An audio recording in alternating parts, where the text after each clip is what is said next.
So let's get on to one of the biggest areas to talk about with these phones, and that is the camera department. So we'll begin by talking about the Samsung. So you do have 200 megapixel main sensor, but you have to enable it. It's not on by default. It shoots at like 12 megapixels by default. You can also go to 50 megapixels. The Samsung phone can go 3x optical, 10x optical, 30x digital, and 100 times digital as well, which gives you ridiculous amounts of zoom. On that ultra wide camera, you can do macro shots as well on the Samsung. In addition to that, you have a ton of versatility with the zoom, we know that, but you also have a nightography mode, which gives you really good night photos. In addition to that, expert raw, pro video, food, panoramic. Look at all the features. They're all here and they're all right within the camera. You don't got to go all the way into settings. Settings is right here within the camera as well. And you'll see much more. You can add watermarks, advanced video options, and you just have a ton you can do. Also, video can go up to 8K on here, 8K 30. So I would say feature for feature, you just have more features on the Samsung phone. Now, results, I'm going to show you them in a minute, but I can tell you they're super vibrant, super clear. Focusing is amazing on this phone. It's darn near a perfect camera for a smartphone on this Samsung phone, and it's super versatile. The front-facing camera also improved. The 12 megapixel on the front is awesome. It also can back out, which is pretty good because, Samsung phones before, I wasn't really impressed with their front-facing cameras, but now they're really good overall. So definitely the front-facing camera has improved. Now let's go ahead, and also I wanted to mention, I did take this out. The cameras were super stable under, video, running, things like that, movement. I mean, it's ridiculously smooth. Like it was on a gimbal. Like you didn't even need to ever put it on any gimbal ever. Now the iPhone just gives you a really solid professional-like camera. 3x optical, 2x, 1x. You have that macro mode you can tweak on and off. The raw mode's right there. Video, 4K 60, really sharp video, probably the smoothest video out there. And honestly, it's still pretty close call on the video. You definitely probably want to consider iPhone there if you want to do video. Cinematic and then portrait modes are awesome. Panoramic modes are awesome as well. Now, the front-facing camera, what I love about iPhones is that they always match up very well with the back. And I still kind of like the iPhone camera better on the front. Talk about the results, and because it's the results that matter. So we looked at this one earlier. Now, when watching this or looking at these on the screen, the Samsung always looks more vivid because you're looking at it on a very vivid OLED panel. However, let me tell you the truth of these two phones here. What I see is that the Samsung phone on the selfie front looks a little softer, a little smoother on the skin. We get a little bit more detail, sometimes unrealistic detail on the iPhone. In addition, I will tell you that the iPhone experience is still more of a natural camera-like looking photo. I find the Samsung to be a little bit more sharpened after you take a photo. So it just kind of looks a little bit sharpened. I kind of like that though for social media posting, because a lot of times when you're in your filters, Instagram or something, you'll definitely want to just sharpen the photo up. So Samsung kind of already does that for you.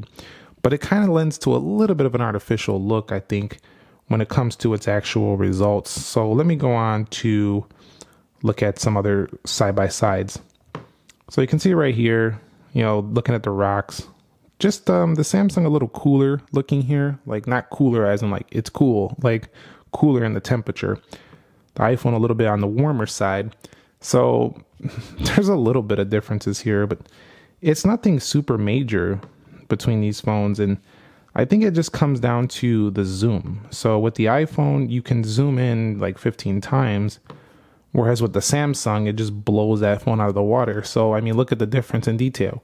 The iPhone looks like a noisy mess, and the Samsung, with its 100 times zoom, just crushing the iPhone. So if you like zoom, the Samsung just absolutely crushes this phone. And what I like about the Samsung camera experience is that they're giving you so many features without needing to download applications. Let's take a look at the details here. So you can see pretty close. I mean, really, it's minuscule. It's a very tiny difference. But anyway, at the end of the day, after testing these two out, it's at the point now where I think I could definitely just use the Samsung phone and be happy with it. I used to just want to use the iPhone for the video camera, but Samsung has definitely caught up here for sure. And they have actually surpassed Apple in a lot of feature areas as well. They just give you more versatility with this camera, and the ability to print out big pictures with a 200 megapixel camera it's just amazing what you can do on these two phones when it comes to photography. So take a look at my samples and videos and let me know your thoughts on which one you thought performed better.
Alright, and here's the front-facing camera on the Samsung Galaxy S23 Ultra 4K at 60.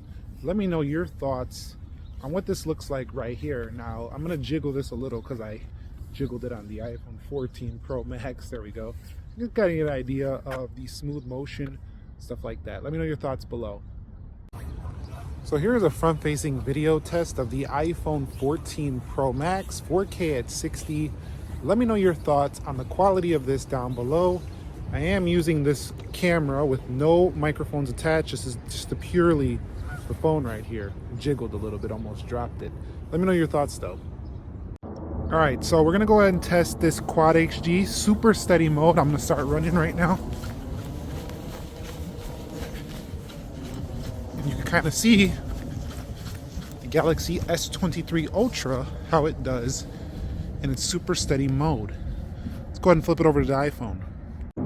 All right, so now we're in the action mode for the iPhone 14 Pro Max 2.8K. Kind of see how it does. I am running right now. And that's kind of how that's going to perform on the iPhone 14 Pro Max. So let me know your thoughts. Which one you thought was better?